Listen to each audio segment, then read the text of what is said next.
broadcasting company in Pasay City. Ito ang MBC Network News. Sa headline sa MBC Network News, pagsulpot ng mga upa kay VP Leni Robredo at isyung buntis siya, ikinagulat at sinalag ng Vice President. Dating Pangulong Ramos kumbinsido na nagkaroon ng sabwatan sa Marcos burial. Paggamit sa mga bata sa rally kontra Marcos, sinalag. Sa ating trending news, trending, jeep at kotse nagsalpukan. Sa good news, ika-25 anibersaryo ng Star City ipinagdiwang. Sa Alam ba News, alamin sino ang dating Pangulo na may pinakamaraming bansang nabisita sa ilalim ng kanyang panunungkulan. Sa Newscovery, vertical bike parking area na imbento. Sa Afghanistan, moske pinasabog ng suicide bomber, halos 27 katao patay. Sa Game Now, Ascals, positibo pa rin sa kabila ng draw laban sa Singapore. Sa Showbiz, Mariel Rodriguez iyak ng iyak dahil walang lumalabas na breast milk sa kanya. Blackjack natagpuang patay.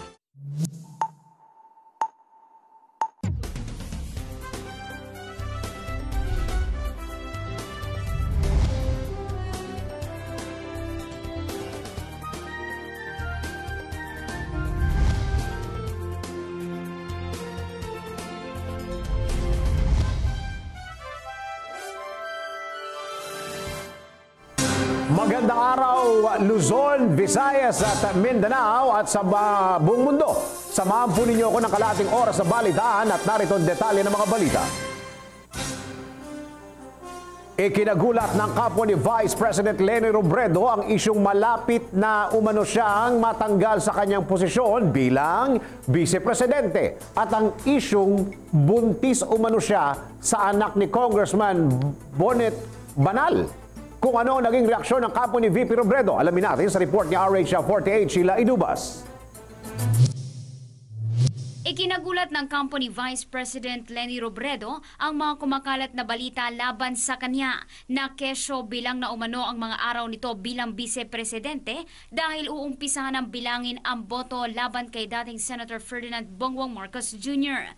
Bukod rito, kumakalat rin ang isyong buntis umano si Robredo sa anak ni Quezon City Congressman Bonet Banal.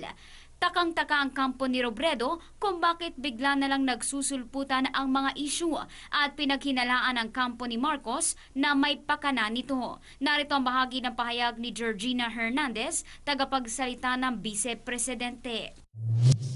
Para kay VP Leni na napakasipag at talagang tuloy-tuloy lang po nagtatrabaho mula Lunes hanggang Sabado ay parang wala talagang pinanggagalingan at walang basihan yung pong sinasabing iyon. Para sa MBC Network News RH48 Sheila Edubas, naglilingkod sa pagbabalita.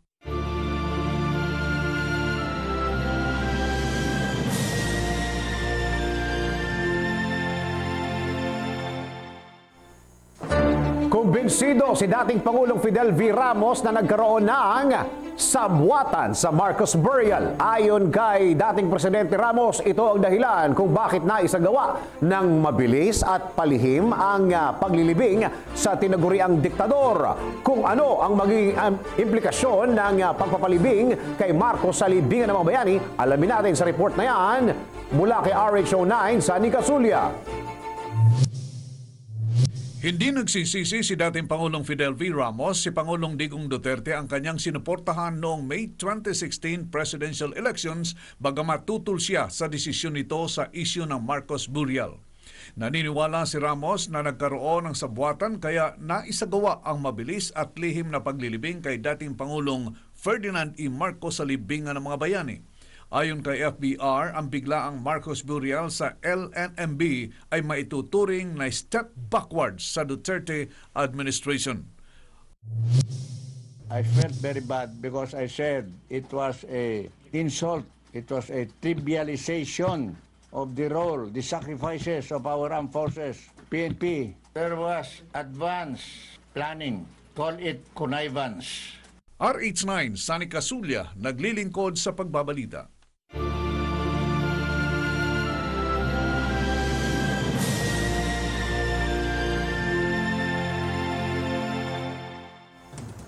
Itinanggi ni dating Bayan Muna Congressman Nery Colmenares na ginagamit nila ang mga estudyante para magsagawa ng rally laban sa Marcos Burial.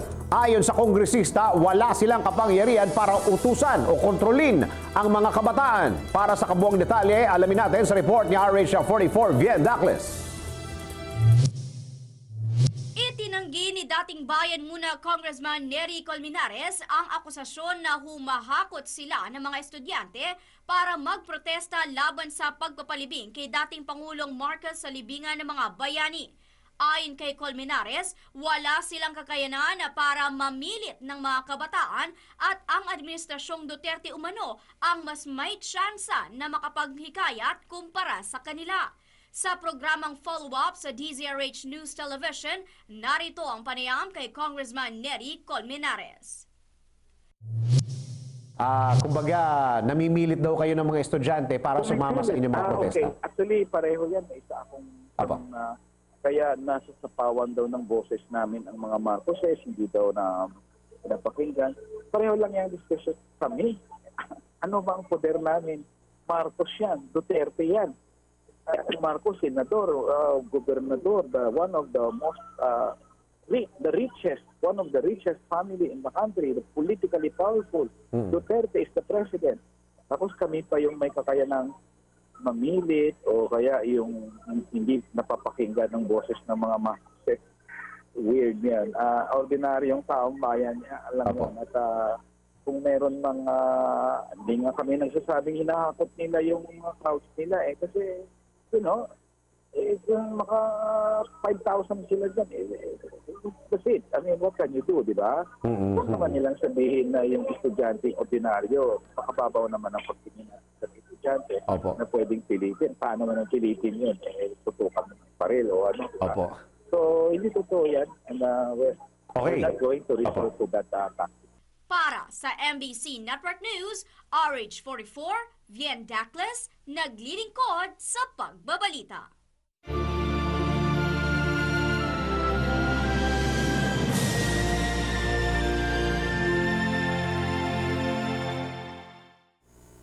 Mga petisyon ng Marcos Burial handang sagutin ng AFP.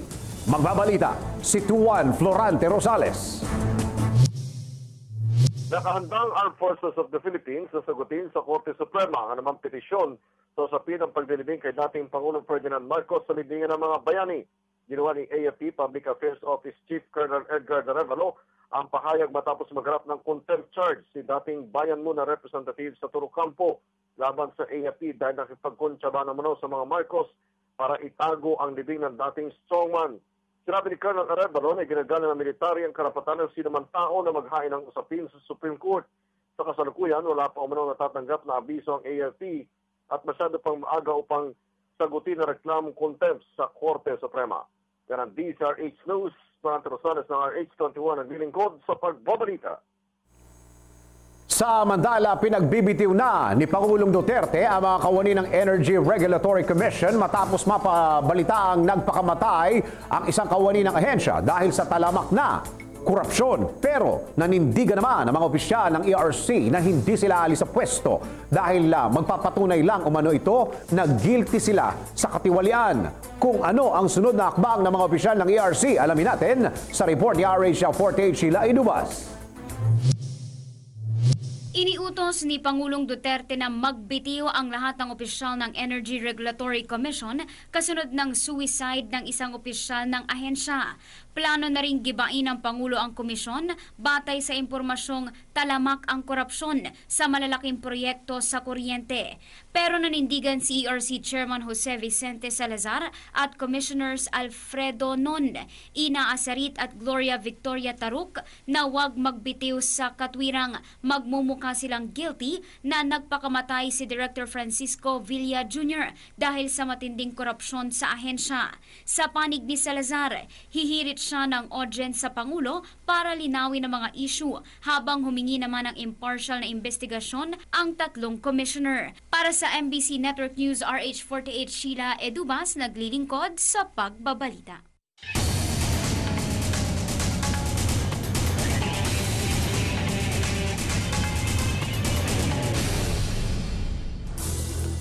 May 2 senador, mga kongresista at sangkaterbang mga pulis na nasa listahan ni Kerwin Espinosa. Ito ang sinuwalat ni Sandra Cam matapos makausap si Espinosa habang nakakulong sa Abu Dhabi. Para sa kabuong detalye ng report na yan, alamin natin mula kay RHO9, Sunny Casulia. Huhubaran na ng maskara ni Kerwin Espinosa ang mga opisyal na sangkot sa droga, kabilang ang 2 senador, mga kongresista at sangkaterbang pulis. Ibinunyag ito ni Sandra Cam matapos makausap si Espinosa habang nakakulong sa Abu Dhabi. Ayon kay Cam, mismong si Kerwin ang nag-abot ng kabuang 5.7 million pesos sa isang senador noong 2015. Tiniyak ni Cam na maraming magugulat dahil marami rito ay kilalang personalidad at hindi iisiping sangkot sa drugs bilang protektor. Para sa MBC Network News, RH44, Vien Dacles, naglilingkod sa pagbabalita. Samantala, mga police stations lalagyan na ng LGBT help desk. Magbabalita si RH14 Letner Ciso Abinales. Nagkasundo ang House Committee on Public Order and Safety at National Police Commission na maglagay ng LGBT help desk sa mga istasyon ng pulis sa buong bansa. Ito'y sa pagdinig ng komite sa panukalan ni Batangas Congresswoman Vilma Santos Recto para sa paglalatag ng Help and Protection Desk para maiwasan ang diskriminasyon sa paghawak ng kasong may kaugnayan sa mga miyembro ng third sex. Pinagkasundoan na hindi na kailangang magpatibay ng batas para dito dahil sapat ng isang memorandum o resolusyon mula sa NAPOLCOM. Sinabi ni Santos Recto na panahon na para magkaroon ng LGBT help desk dahil sa ngayon ay walang mekanismo sa gobyerno na tutugon sa diskriminasyon sa mga bakla at tomboy. Sa katunayan, ito anya ang dahilan kung bakit maraming kaso ng pag-abuso sa mga LGBT ang hindi inire-report sa pulisya. Yan ang DCRH News, Letner Ciso Abinales, RH14. Nagilingkod sa pagbabalita. Samantala, tanggap tayo ng isang live report. Nako. Okay, balikan natin mamaya si Val Gonzales. Ito yung itong report na concrete mixer tumambingi dyan sa may Quezon City. Tanggap tayo ng report mamaya ng konti. Nawala sa linya. Samantala, niyanig ng magnitude 7.3 na lindol ang Japan kaninang madaling araw. Kung gaano kalawak ang pinsala nito sa Japan at kung may inaasahang banta ito sa Pilipinas, alamin natin sa report ni RH44, Vien Dacles.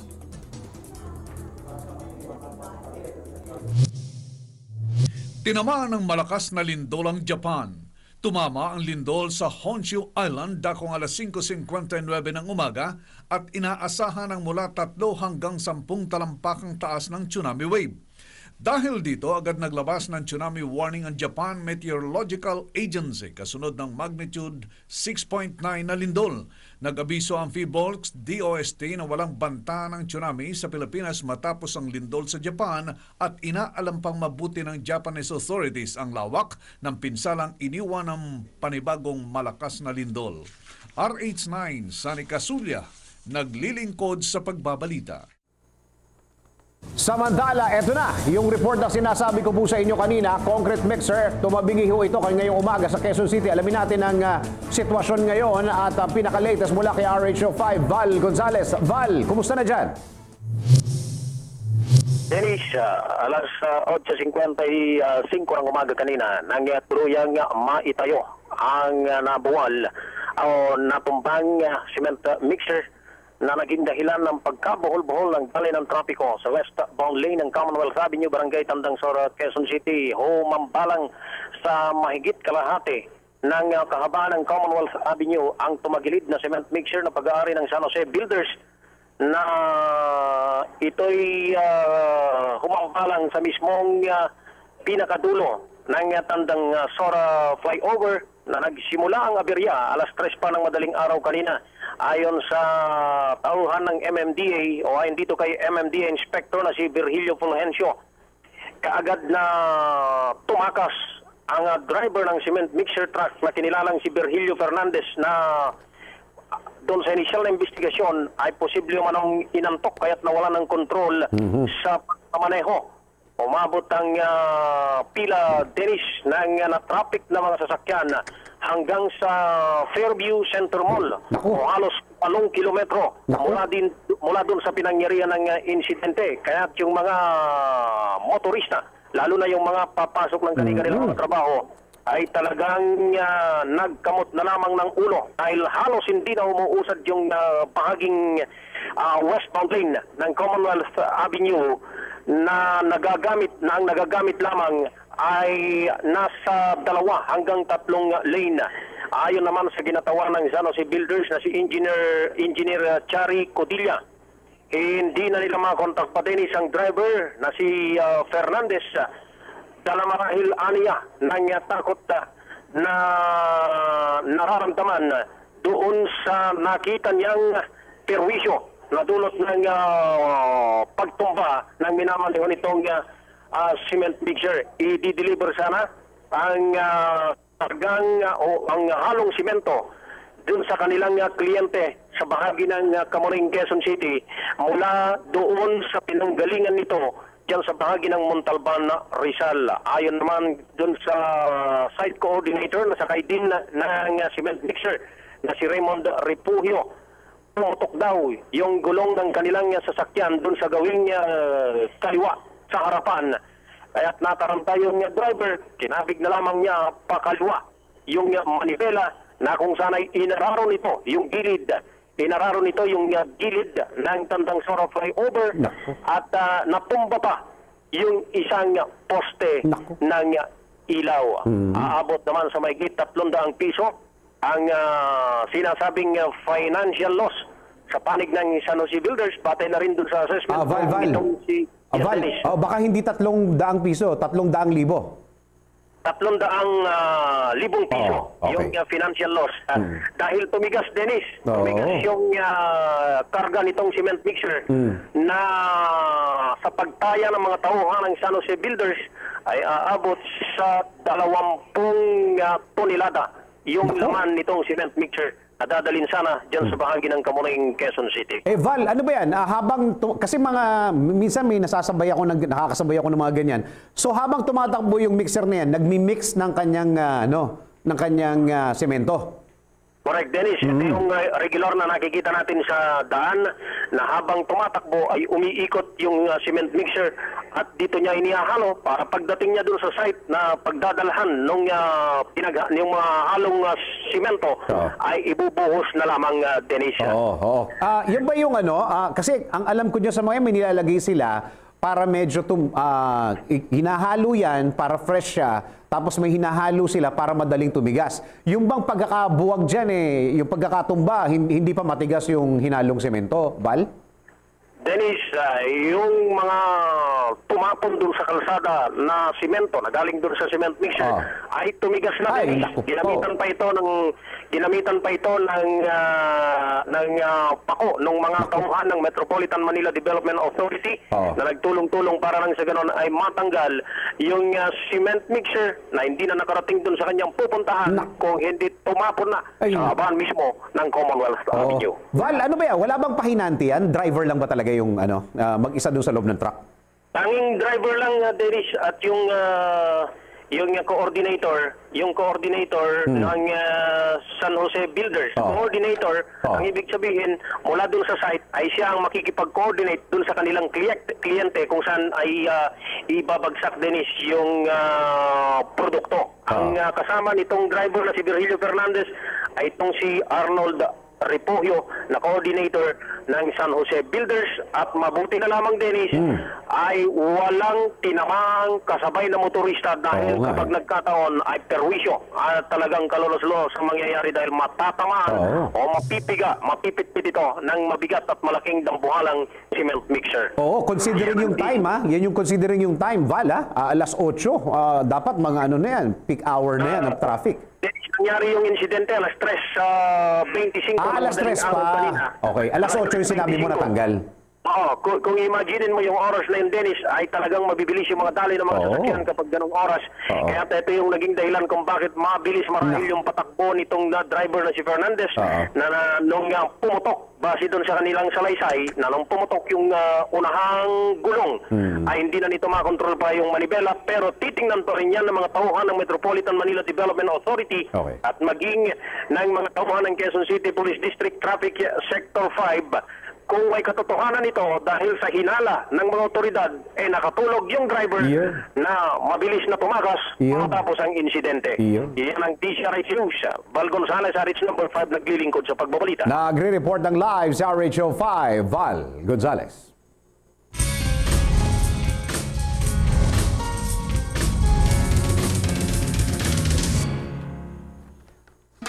Siguro, pwede nating sabihin doon sa mga kababayan natin na Rocky, sandali lang ha. Masasabi lang ng mga kababayan natin na masasabi natin sa mga kababayan natin na late. Hi, ganyan ang buhay. Okay, showbiz na tayo. Mariel Rodriguez, iyak ng iyak dahil walang lumalabas na breast milk sa kanya. Magbabalita si RH43. Rocky. Hindi napigilan ni Mariel Rodriguez ang kanyang sarili na maging emosyonal ito dahil walang lumalabas na breast milk sa kanya. Sa video na ipinost ni Robin Padilla sa kanyang Instagram account, makikitang tulo ang sipon ni Mariel sa sobrang iyak nito dahil sa awa sa kanilang panganay na anak na aktor na si Isabela. Bagamat may organic milk, umano siyang nahanap na mag-research siya sa internet, ngunit isa pa rin itong formula milk at hanggat maaari umano ayaw niya itong padidehe ng formula, ngunit no choice daw siya. Anya, posibleng 5 araw pa bago siya magkaroon ng sapat na gatas, ngunit nahihirapan na raw umano ang kanilang anak. Dahil dito kaya't humihingi ng dasal si Mariel para magkaroon ng sapat na breast milk para sa kanyang anak. At yan aking balita, ako naman si RH43 Rocky, ang inyong kaliga sa mundo ng showbiz.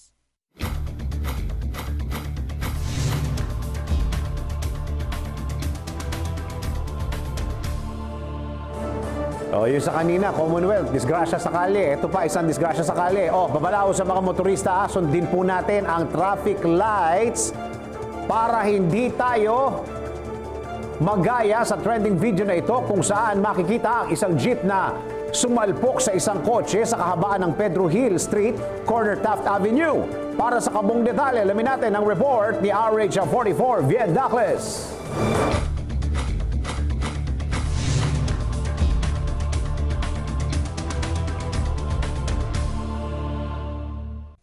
Trending ngayon sa social media ang video ng jeep at kotse na nagsalpukan sa Pedro Hill Street, corner Taft Avenue. Makikita sa video footage na mayroon ng 50,000 views na nakatigil ang mga sasakyan pero tuloy-tuloy pa rin ang pag-arangkada ng jeep na para bang walang nakikitang traffic lights hanggang sa masalpok ang isang sasakyan. Sa lakas ng impact, tumabingi pa ang jeep kung saan agad naman itong nilapitan ng mga bystander para tulungan ang driver at ang mga sasakyan na nadamay. Naganap ang insidente nito lamang linggo, ganap na alas 5:22 ng madaling araw. Para sa MBC Network News, RH44, Viet Dacles, naglilingkod sa pagbabalita.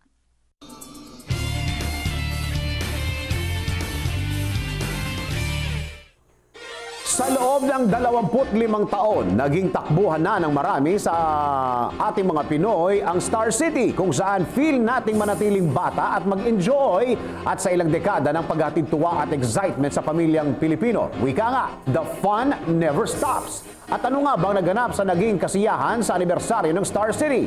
Narito, ihahatid po sa atin ni RH09, Sunny Casulia.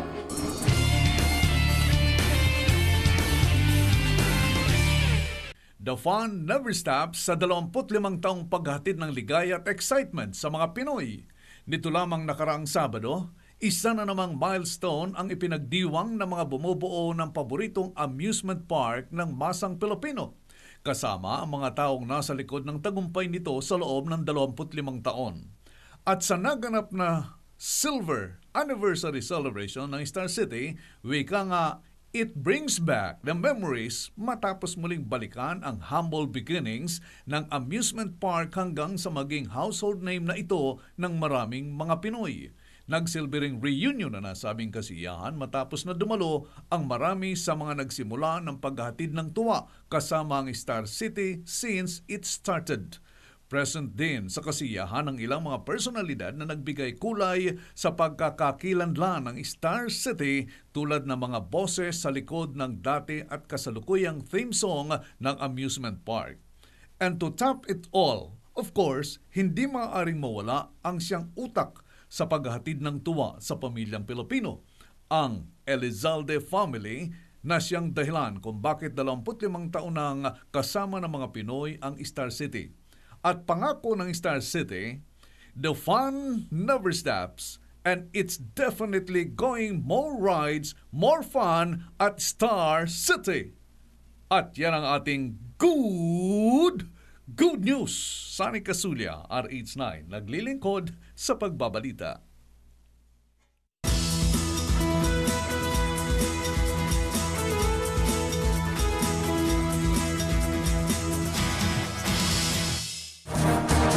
Nitong mga nakaraang araw ay nagtungo si Pangulong Duterte sa Lima, Peru.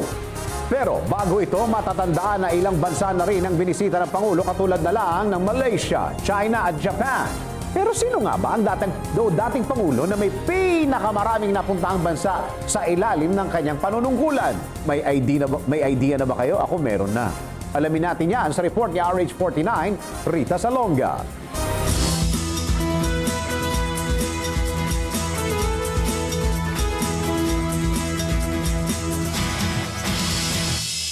Kasalukuyang nasa Peru ang Pangulong Rodrigo Duterte para sa APEC Summit. Natuloy na rin ang meeting nito kay Russian President Vladimir Putin. Sa nasabing meeting, binanggit ng presidente na pagdating sa pakikipag-alyansa, hindi maaasahan ang Estados Unidos. Inamin ng Pangulong Rodrigo Duterte kay Putin na desidido siyang i-realign ang ugnayan ng Pilipinas at Amerika sa usaping foreign policy, kahit na naging mabait ito sa bagong Pangulo nito na si Donald Trump. Sa panig naman ng Russian President, sinabi nito na bilib siya kay Duterte sa mga nagawa nito para sa Pilipinas, lalo na sa pagbuo ng malalim na ugnayan sa pagitan ng Russia at Pilipinas.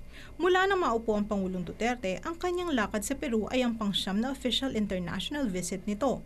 Nanggaling na ang presidente sa Indonesia kung saan nakipagpuling ito kay Indonesian President Joko Widodo, sa Laos para umattend ng ASEAN Summit at para na rin formal na tanggapin ang chairmanship para sa ASEAN 2017. Nag-attend ang Pangulong Duterte ng ika-40 anibersaryo ng pagkakaibigan ng Vietnam at Pilipinas noong Setyembre sa Vietnam. Naurong naman ang orihinal na petya na sana'y pagpunta nito sa Brunei dahil sa pagsabog sa night market sa Davao City, ilang gabi bago ang kanyang pag-alis. Ngunit itinuloy ito ng Pangulo noong Oktubre. Naging issue naman ang pagpunta nito sa Beijing dahil sa mga pahayag nito na interesado siya makipag-alyansa sa nasabing bansa. Ayon sa naganap na meeting kasama si Chinese President Xi Jinping, napag-usapan ng dalawang heads of state na resolbahin sa maayos na pamamaraan ang sigalot sa West Philippine Sea. Ang mga international state visit ay kinakailangan para sa ikauunlad ng foreign relations ng ating bansa. Kung si Duterte ay nakakasyam na, ilang foreign visits kaya ang ginawa naman ng mga nakaraang administrasyon.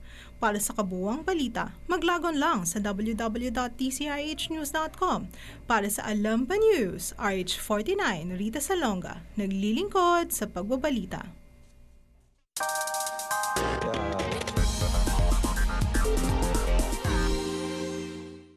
Oh, good news para sa mga mahilig magbike pero walang maparkingan. Naimbento na ang Parkis o Vertical Bike Parking Area. Kung ano ito at paano ito makakatulong sa ating mga bikers, alamin natin sa report ni RH44 Vietnaples.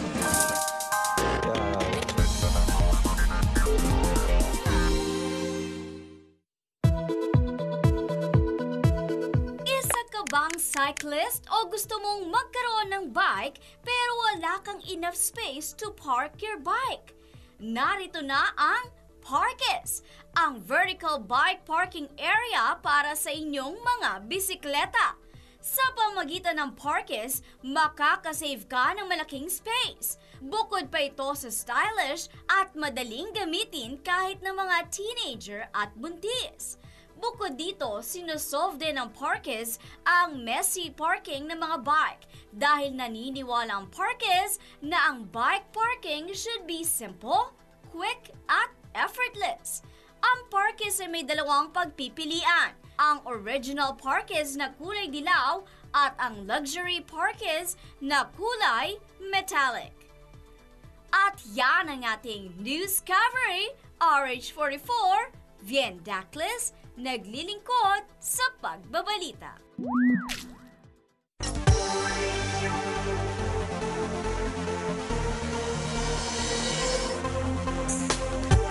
Balita mula sa Afghanistan, moske pinasabog ng suicide bomber. Halos 27 katao patay. Patay ang halos 27 katao habang sugatan naman ang mahigit 35 iba pa. Matapos pasabugin ng suicide bomber ang isang moske sa Kabul, capital ng Afghanistan.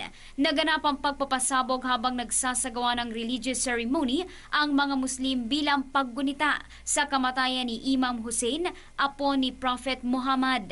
Sa ngayon, wala pang rebel group ang umaako sa nasabing pag-atake, pero malaki ang hinala ng mga otoridad na miyembro ng Islamic State Sunni Muslim Militant Group ang nasa likod ng pag-atake. Pahayag naman ng ilan sa mga nakaligtas, nakapaalamang ang sospek at halos patapos na ang samba ng pasabugin ito ang kanyang sarili sa gitna ng maraming tao. Samantala, Japan niyanig ng magnitude 7.3 na lindol. Tumama ang lindol sa Honshu Island dakong alas 5:59 ng umaga at inaasahan ang mula sa 3 hanggang 10 talampakang taas ng tsunami wave. Dahil dito, agad na naglabas ng tsunami warning ang Japan Meteorological Agency kasunod ng magnitude 6.9 na lindol.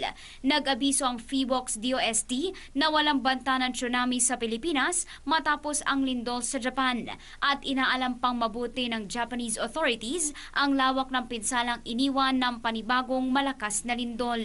At yan ang balita mula sa ibayang dagat. RH48 Sheila Edubas naglilingkod sa pagbabalita.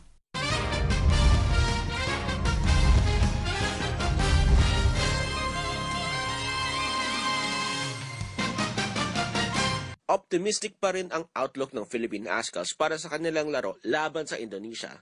Mamayang gabi sa kabila ng nakakadismayang performance sa huli nilang laban. Kahit na binigyan ng red card ang isang player ng Singapore, hindi pa rin nagawang makaskor ang Ascals sa kanilang laro noong linggo. Nagresulta ito sa 0-0 tie sa pagitan ng dalawang koponan. 65% ang possession control ng Ascals at 8 ang in-target shot, pero walang nakapag-goal sa kanila. Nakontento naman ang Singapore sa pagiging defensive at hinding nagtangkang mag-score. Determinado naman ang Ascals na mag-bounce back sa kanilang masamang performance sa kanilang laro mamayang gabi laban sa Indonesia. At yan ang ating balitang pampalakasan para sa Game Now. Ako si Toby Pavon.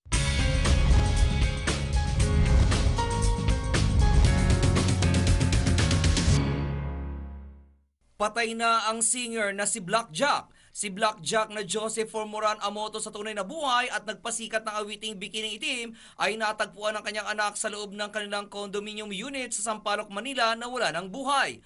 Ayon sa mga pulis, bandang alas 6 ng gabi nang matagpuan ang wala ng buhay na singer na nakabalot ng plastik ang ulo at nakahandusay. Hindi pa naman masiguro ng mga otoridad kung may foul play sa pagkamatay ng singer. Si Blackjack na tubong Zambales ay hindi lamang nakilala bilang singer kundi komedyante rin. Ilan sa mga naging pelikula nito ang modelong Charing, Noon at Ngayon at Asin at Paminta.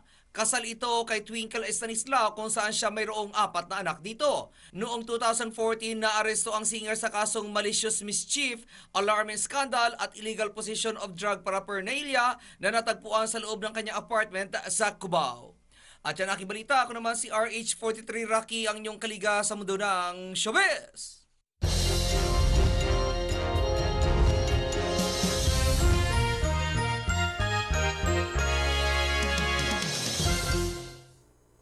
Mainit at maaliwalas na panahon ang ating naranasan ngayong umaga sa malaking bahagi ng bansa. Mananatili kayang maganda ang panahon ng ating maranasan sa buong maghapon?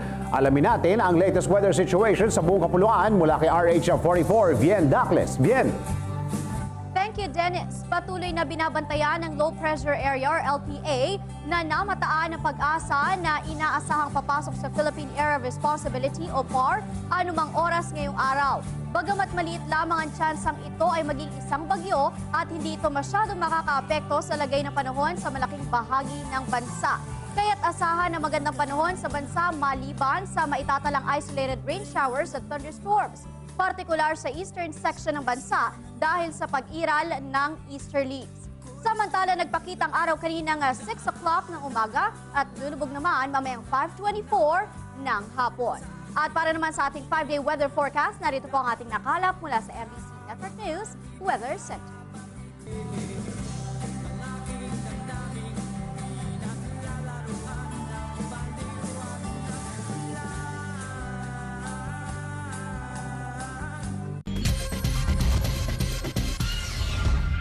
Isang kapapasok lang na balita matapos tamaan ng 7.3 na lindol ang Japan, sumunod naman na nilindol ang bansang New Zealand. Ayon sa report, umabot na sa 6.3 ang lindol na tumama sa Central New Zealand. 2 linggo matapos na gulantangin din ng lindol ang South Island ng nasabing nakumintil sa 2 katao. Ang nasabing lindol ay may lalim na 37 miles o 37 miles at nangyari ito sa North Island. At para sa ating Christmas countdown, ito na naman tayo. Napakahirap. Para sa ating Christmas countdown, meron tayong 32 days, 12 hours, 19 minutes at 45 seconds. Sa lahat ng mga nakakaranas ng kalamigan at amihan, maligayang Pasko. At sumayin nyo na naman po kalating oras na ating balitaan, mga impormasyong dapat ninyong malaman saan mang sulok ng mundo sa ngalan ng bumubuo ng MBC Network News. Ako po yung lingkod sa pagbabalita. Ako po si Dennis Antenor Jr. Bukas alas 11 ng umaga, tuloy-tuloy ang ating balitaan dito lamang sa MBC Network News.